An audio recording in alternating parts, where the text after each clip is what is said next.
রাজস্থানকে হারা ম্যাচ জেতাল আর্চার ও দেশপাণ্ডের 2 ওভারে ব্যর্থ রশিদ রাবাডার লড়াই। ঘরের মাঠে হার শুভমনহীন গুজরাতের।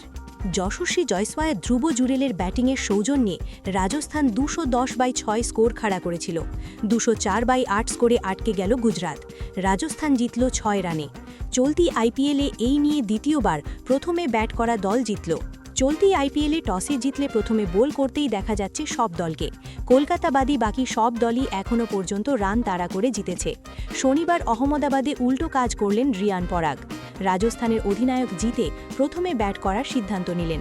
যশস্বী জয়সওয়াল ধ্রুব জুরেলের অর্ধশতরানের সৌজন্যে 210/6 তুলল রাজস্থান। বড় রান পেল না বৈভব সূর্যবংশী। ব্যাট করতে নেমে বৈভব শুরুটা করেছিল ভালোই। মোহাম্মদ সিরাজের প্রথম বলেই 4 মারে সে। সেই ওভারে আরও একটি 4 আসে। পরের ওভারে কাগিসো রাবাডাকেও 4 মারে। 19 রানের মাথায় ক্যাচ পড়ে বৈভবের। অশোক শর্মার বলে বৈভব অফসাইডে খেলতে গিয়েছিল। অনেকটা দৌড়ে গিয়েও বল তালুবন্দি করতে পারেননি জশ বাটলার। সেই বল সিরাজের বাঁচাতে গিয়ে বাউন্ডারি পার করে দেন। পরের বলেই অশোককে 6 মারে বৈভব। পাওয়ার প্লেটে কোনো উইকেট না হারিয়ে 69 তুলে দেয় রাজস্থান। তারপরেই ফিরতে হয় বৈভবকে। নিজের দ্বিতীয় বলেই 15 বছরের ক্রিকেটারকে ফেরান রশিদ খান। স্ট্যাম্পে থাকা বল পুল করতে গিয়েছিল বৈভব। মিড উইকেটের সহজ ক্যাচ নেন গ্লেন ফিলিপস। 5টি 4 এবং 1টি 6-এর সাহায্যে 18 বলে 31 করে বৈভব। তবে রাজস্থানের রান রেট তাকে কমেনি।